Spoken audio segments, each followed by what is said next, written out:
Si on parle des espèces sur Terre, on vient très vite à parler des espèces menacées. Elles sont menacées pour elles-mêmes, mais leur disparition menace la survie même de l'humanité.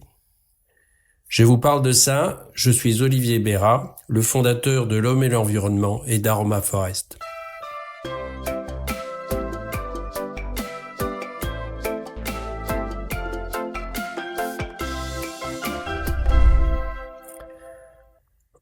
On a à peu près 8,7 millions d'espèces de plantes et d'animaux sur la planète. Ce sont les estimations des scientifiques, mais en fait, des millions d'espèces ne sont encore pas découvertes. On parle des micro-espèces qui sont dans le sol et des espèces marines qui restent encore à découvrir.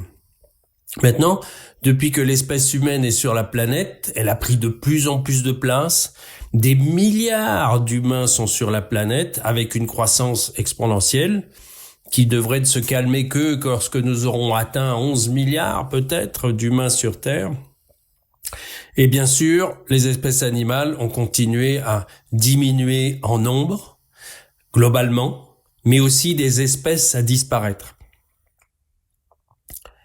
L'homme a commencé à s'inquiéter de la disparition des animaux, à part quelques philosophes, principalement quand il en a vu son intérêt, à lui, qui commençait à décroître.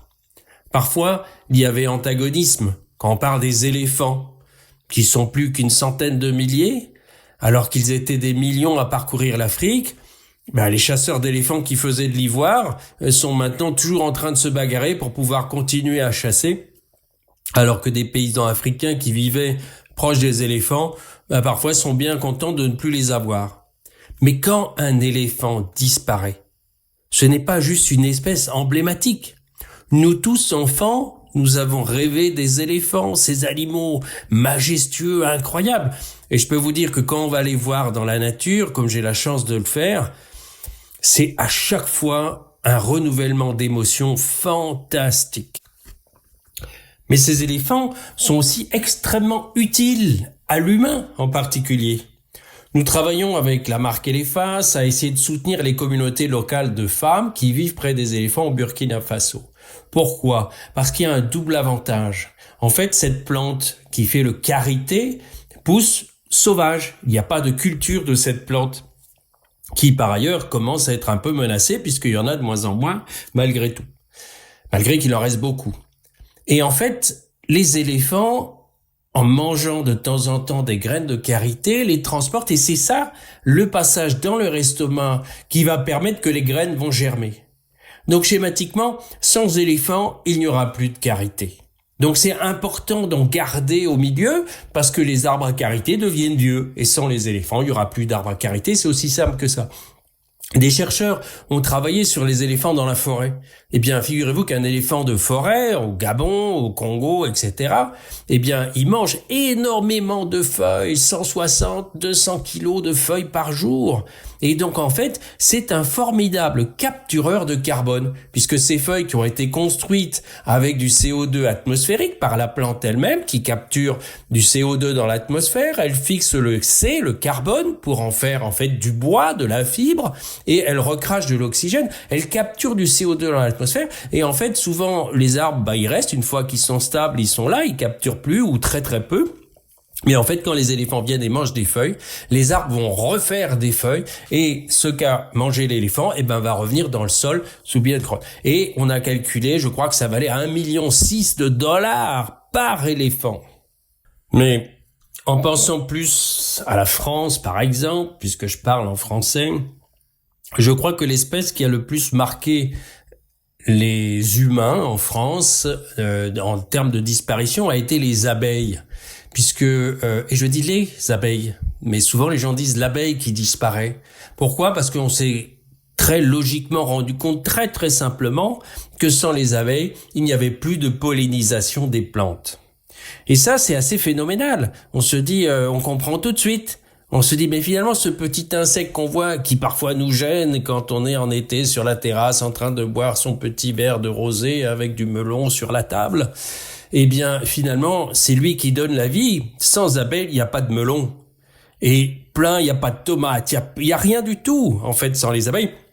Et c'est là que les gens ont commencé à comprendre que la disparition des espèces animales, était liée, en fait, à la vie sur la Terre carrément, à la vie de l'espèce humaine, à ses approvisionnements en nourriture. Il y a maintenant, dans l'ouest des États-Unis, où il y a les grandes plantations d'amandes, c'est là-bas que se font toutes les amandes du monde entier, enfin, une grande partie, et les arbres qui portent les amandes sont fertilisés par des abeilles. C'est les petites abeilles qui vont permettre que les amandes naissent, et il y a plus d'abeilles. Parce que à côté de ces plantations d'amandes, on a mis des pesticides, on a tout fait, et les abeilles ont disparu. Et finalement, on est obligé de transporter en camion des ruches mises dans des camions, les ouvrir le jour pour qu'elles aillent polliniser les amandiers et revenir dans les camions la nuit et on les ramène autre part. Ça devient du délire total. Mais là, attention. Nous travaillons à Madagascar, dans la forêt de Vuiman, et il y a un petit truc là-bas qui m'a marqué, c'est qu'il y a une espèce d'arbre, Neuronia, sur laquelle on travaille, un arbre sauvage. En fait, en regardant la littérature scientifique, on se rend compte que la fleur de cet arbre, dont il y a un canarium aussi qui fait des résines qui sont utilisées par les humains, eh bien, il y a une guêpe, une seule espèce de guêpe qui pollinise les fleurs de cet arbre. Donc, une guêpe disparaît, paf, et il y a un arbre qui disparaît immédiatement, enfin, en tout cas, qui ne se reproduira plus. Mais les abeilles, savez-vous combien il existe d'espèces d'abeilles différentes? S'il n'y a pas une abeille, il y a 20 000 espèces d'abeilles sur la planète, 2000 en Europe, 1000 espèces d'abeilles différentes en France. J'ai un ami entomologiste qui s'énerve tout le temps, qui dit « mais tout le monde met des abeilles, des ruches de partout, de cette abeille domestique ». Mais ça aussi, mine de rien, c'est une catastrophe, parce que toutes les petites abeilles sauvages qui, comme dans l'exemple du canarium à Madagascar, où il peut y avoir une guêpe qui va fertiliser une plante spécifiquement, eh bien, toutes ces petites abeilles jouent leur rôle. Et en fait, quand on met des ruches de partout, eh bien, si on fait pas attention à planter les fleurs qui vont permettre de les nourrir, ben finalement, elles vont prendre la place des autres abeilles. Donc, tout est un écosystème compliqué qu'il faut prendre en compte. Je l'ai dit, il y a des milliers d'espèces menacées et c'est dramatique pour l'homme. Mais pour en parler un petit peu plus, je vais essayer de partir de la liste des 100 espèces les plus menacées au monde. Rappelez, il y a en fait sur la planète quelque chose comme 1200 espèces de mammifères, plus de 1400 espèces d'oiseaux, 1200 espèces de reptiles, etc. qui sont menacées. 12 000 espèces de plantes qui sont menacées. Donc là, c'est une catastrophe de partout et figurez-vous que les scientifiques ont classé ces espèces, leurs menaces par des degrés qui vont de très peu menacées à menacées de disparition immédiate, et il y a même certaines espèces qui sont déjà éteintes, qui n'existent plus dans la nature. On parle de plus de 25 000 espèces menacées, et rappelez-vous qu'il y a encore plein d'espèces qu'on n'a même pas identifiées, et qui, elles, pourraient déjà être menacées par la disparition des habitats naturels, qui est un énorme problème. Si on fait un petit point, justement, prenons les 100 espèces les plus menacées au monde, celles qui sont vraiment en danger critique d'extinction. Pour en parler un petit peu, certaines sont menacées par le commerce international. Et je peux vous parler dans ces 100 espèces de quelques espèces que je connais bien, parce que il y en a beaucoup à Madagascar. Madagascar est sous très forte pression anthropique, c'est ce qu'on dit, c'est lié à l'homme, principalement par la déforestation. Mais il y a aussi des espèces à Madagascar qui ont disparu du fait de la chasse. Un oiseau éléphant, tenez-vous bien, une autruche géante qui faisait plus de 4 mètres de haut existait à Madagascar quand les premiers navigateurs sont arrivés, quand les premiers colons, les vrais colons qui ont été les colonisateurs africains, arabes et asiatiques qui se sont installés sur l'île de Madagascar où il n'y avait pas d'espèces humaines. Quand ils sont arrivés, il y avait dans le sud de Madagascar un oiseau éléphant qui faisait jusqu'à 4 mètres de haut et qui a été exterminé, probablement par la chasse pour la nourriture. Il y avait aussi un lémurien géant qui était de la taille d'un petit veau qui a disparu. Et d'ailleurs, c'est bien possible que la disparition de ces animaux soit la cause pour laquelle les baobabs, à Madagascar, il y a 7 espèces de baobabs, alors qu'il y en a 9 dans le monde. Donc c'est vraiment ce qu'on appelle un hotspot en général, mais vraiment un hotspot de biodiversité des baobabs. Et les populations de baobabs sont de plus en plus vieilles. Et chez un baobab, ça peut vouloir dire quelques centaines d'années. Et certains scientifiques pensent que c'est à cause de la disparition de ces grandes espèces de primates malgaches et d'oiseaux du sud malgaches qui étaient probablement les transporteurs de graines. On revient en fait à cet équilibre de la nature, mais reprenons sur les quelques espèces que je connais bien qui sont dans ces espèces les plus menacées au monde. Il y a une tortue dans l'ouest de Madagascar qui était extrêmement menacée. Et là, on va aussi prendre l'ampleur du rôle de l'humain. Cette espèce était une espèce de tortue très rare, qui s'appelle Astrochelys inifora, avec un socle sous le cou, une jolie espèce de tortue terrestre, pas plus spectaculaire que ça, mais quand même très intéressante. Et les scientifiques s'alarmaient de sa disparition. Ils ont décidé de la reproduire en captivité. Donc on est allé chercher dans la nature les derniers spécimens qui existaient, qui étaient menacés par le feu, les feux de brousse. La tortue, elle court pas vite, hein. Quand le feu arrive, en général, c'est trop tard. Les feux de brousse dans l'ouest malgache qui se développaient de partout. Et donc, on a cherché ces quelques spécimens et on les a mis en captivité pour les reproduire. Et je me souviens, je ne saurais plus la date, mais je pense que c'était au début des années 90. J'ai vu la première tortue inifora née en captivité parce qu'il y a un centre qui s'était créé à Ampizuru, dans l'ouest de Madagascar, pas loin d'une zone sur laquelle on travaille sur une huile essentielle en particulier. Et donc les scientifiques ont réussi à reproduire cette tortue en captivité, ils étaient contents. Mais qu'est-ce qui s'est passé ? Ça n'a pas arrêté l'habitat de brûler. Donc la solution, elle était un peu bâtarde. Certes, on avait sauvé l'espèce, mais pas du tout son rôle dans la nature et pas du tout sa présence dans la nature. Mais en plus, il y a des amateurs fous de tortues. En Asie en particulier, où avoir une tortue chez soi est un signe de longévité. Ça protège en fait, ça permet de vivre vieux. Et plus c'est rare, plus ça vaut cher. Et cette tortue commençait à valoir beaucoup d'argent, et les gens en ont entendu parler. Je me souviens même qu'il y a même eu un garde qui a été tué, sur place, parce qu'il fallait défendre avec des armes, des barbelés, ces tortues pour pas qu'on les vole. Il y en a toujours qui ont été volées avec des complicités de partout.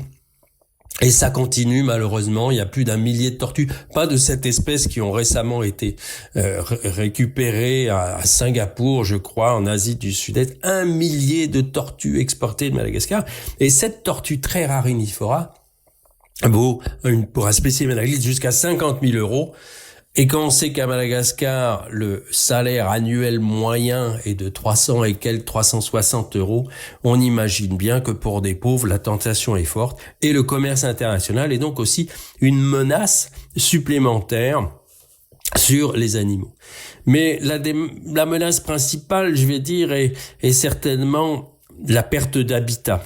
Et encore une fois, à Madagascar aussi, j'ai vu en captivité un petit canard qui s'appelle la fuligule de Madagascar, qui vivait sur le lac à la Outre. Et je me souviens, mes amis du WWF Madagascar de l'époque étaient allés justement chercher aussi à capturer ce spécimen pour arriver à les reproduire en captivité. Ce qui a été un peu une catastrophe parce qu'ils en ont capturé un et puis ils n'ont pas trouvé son compagnon avant que celui-ci ne meure. Mais bon, ça c'est une autre histoire. Mais en tout cas, la disparition de l'habitat naturel dans le lac à la Outre, qui est le grenier à riz de Madagascar, enfin un des 2 greniers à riz de Madagascar. Eh ben bien sûr, cette zone marécageuse, elle nourrit les humains, et les humains ont coupé tout ce qu'ils pouvaient comme marécage pour le transformer en rizière, et donc il y avait plus d'habitat disponible pour ce petit canard. Et il y a aussi dans la même zone du lac à la Outre Un petit vivéridé, c'est un petit carnassier tout petit, très spécifique à Madagascar, une espèce endémique qui s'appelle Aitia inotata, et qui est mais très très mignon. Et pareil, c'est le seul endroit au monde où il vit, et ça fait partie des 100 espèces les plus menacées. Il y a des espèces d'escargots, et là je peux vous dire, celles qu'on sait menacées, il y en a certainement qui disparaissent avant qu'on les découvre, puisque quand on suit les spécialistes, ils découvrent sans arrêt des nouvelles espèces, mais dans les 100 espèces menacées, il y a certains escargots qu'on sait qui sont en train de disparaître au plus vite. Dans les habitats, il y a aussi des lémuriens à Madagascar qui sont menacés de disparition. Il y a un petit lémurien, enfin un petit le prolémur simus, l'apalémur qui va manger des bambous. Il est très spécialisé dans les bambous. Et là aussi, on peut mener des actions pour la conservation. Parce que les pressions humaines sont très fortes sur les habitats de ces animaux-là, mais nous on a vu qu'on pouvait faire la différence avec pour des animaux. Donc Prolémur simus, c'est vraiment aussi un tout petit lémurien, mais on a travaillé sur le grand apalémur qui mange des bambous dans la région de Ranmafan. Et en fait, avec une ONG française associée qui a mené des actions de terrain avec des collaborateurs sur place, ils ont réussi avec très peu de moyens, on les a soutenus il y a une quinzaine d'années, à faire une gestion des habitats naturels, à laisser des bambous, des habitats secondaires pour ce grand lémur bambou qui sont revenus, et cette espèce qui était en danger critique d'extinction est revenue. On a fait la même chose et on continue à faire la même chose dans l'ouest de Madagascar, avec des habitats naturels du sifaka de Coquerel, un magnifique lémurien très grand, tout doux, c'est une peluche vivante, en danger critique d'extinction. Et en fait, on a réussi il y a une douzaine d'années à arrêter la déforestation sur une zone spécifique qui fait une centaine d'hectares. Mais au bout de 12 ans, moi j'ai vu des sifakas sur cette zone, c'était pathétique puisque ce sont des animaux qui sautent d'arbre en arbre. Et là, je les ai vus, tous les arbres avaient brûlé, être quasiment au niveau du sol pour chercher ce qu'ils pouvaient à manger. Et c'était assez dramatique, mais au bout de 12 ans, on a réussi à refaire de la petite forêt et on travaille maintenant avec les communautés locales pour valoriser des plantes dans leur habitat naturel qui font l'huile essentielle de sarro. Parce que ça donne une motivation aux communautés locales pour préserver les habitats naturels du lémurien, les habitats naturels qui tiennent cette plante à huile essentielle. Mais à la fin du compte, tout le monde et c'est du gagnant-gagnant, puisque les lémuriens retrouvent leur habitat naturel et les communautés locales n'ont rien contre les lémuriens et sont très contents de pouvoir gérer leur forêt. Alors, il y a des espèces qui sont comme ça intéressantes pour l'humain. Moi, ce qui me choque, et je vais vous parler d'autre chose là, c'est les espèces que les humains ont domestiquées et qui finalement vont disparaître. Et ça, dans la diversité génétique, c'est aussi très important. Quand on parle de biodiversité, on parle du nombre d'espèces, la diversité des espèces qui vivent entre elles, mais aussi la diversité génétique au sein d'une même espèce. Et ce qui me tue, c'est quand on oublie que des espèces sont menacées. Et dans les 100 espèces les plus menacées au monde, et encore une fois, rappelez-vous qu'il y a des milliers d'espèces qui sont menacées, donc là on est vraiment dans des choses critiques, eh bien vous avez des plantes dont le nom de genre, le nom latin va vous dire quelque chose. Si je vous dis, vous avez un Magnolia wolfi, vous avez un rosa, donc comme le nom de la rose, Rosa arabica, qui vit en Égypte et qui a presque disparu. C'est la génétique des plantes nous a donné tout ce que nous mangeons comme légumes, comme fleurs, et ce que nous aimons comme fleurs ornementales. Et nous sommes capables de laisser disparaître des genres d'espèces qui sont à l'origine de beaucoup de choses qui sont utiles à l'humanité. Encore une fois, même si c'est pour le plaisir d'avoir des fleurs dans son jardin. Et moi, je trouve qu'on devrait vraiment faire beaucoup plus par respect pour la nature, pour se dire, eh bien, ces plantes-là, on va les protéger. C'est pas si compliqué que ça. Sur des plantes, c'est plus facile que sur des animaux. Et dans les plantes qui sont pareilles, les plus menacées au monde, il y a des arbres qui sont moins connus des êtres humains. Dans l'ouest de Madagascar, où nous travaillons sur le sarrau, il y a une espèce de palmier qui s'appelait Taina spectabilis, qui s'appelle toujours. C'est un énorme palmier qui a cette particularité de ne fleurir que au bout de 7 ans. Et il fleurit qu'une fois et il meurt. Et c'était une espèce très très rare qu'on a découvert. En fait, il y a un chercheur malgache qui a découvert un spécimen, je crois, et qui allait disparaître. Mais quand il fleurit, il fait beaucoup de graines. Donc il suffit qu'on s'en occupe et ça fonctionne. Et en fait, il y a des scientifiques qui sont allés, je crois que c'est Kew Garden qui a beaucoup travaillé pour la conservation des espèces menacées de plantes, et il y a des graines qui ont été multipliées dans des pépinières, aussi simplement que ça, et maintenant, il y a des plantations qui ont été faites avec des communautés locales, dans des hôtels, des choses comme ça, et en fait, on a multiplié par 1000 cette espèce. Nous, on a fait la même chose sur la réserve de Vuiman, où on travaille avec l'homme et l'environnement.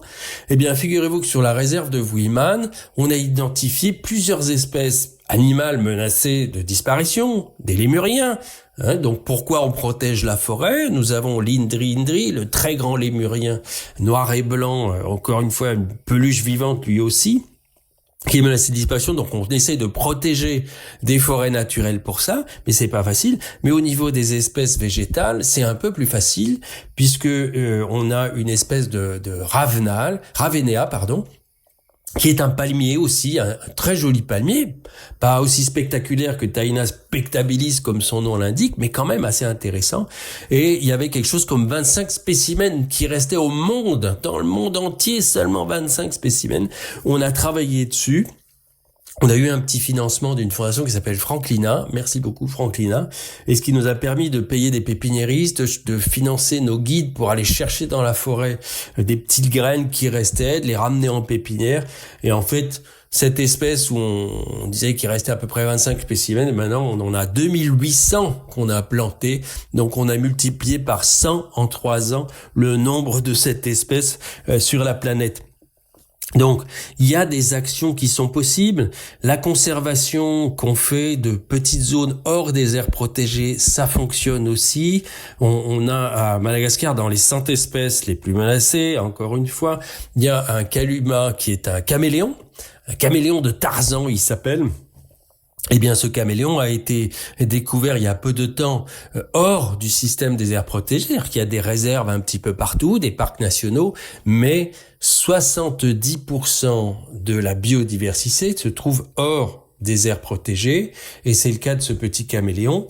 Et ce qu'on fait avec les zones de conservation, avec l'homme et l'environnement, parfois des protégés, des petites forêts de 500-600 hectares, comme c'est le cas à Vuiman, voire de 300 hectares, comme c'est le cas dans l'Ouest, ou voire 800 hectares d'une réserve qu'on a communautaire, qui était une forêt classée. Si on aide les communautés à préserver ces habitats naturels, eh bien, on peut aussi aider à préserver des espèces menacées, comme on a à Vuiman 80 espèces de grenouilles, il y a des petits hotspots de biodiversité, et donc il y a des moyens d'agir.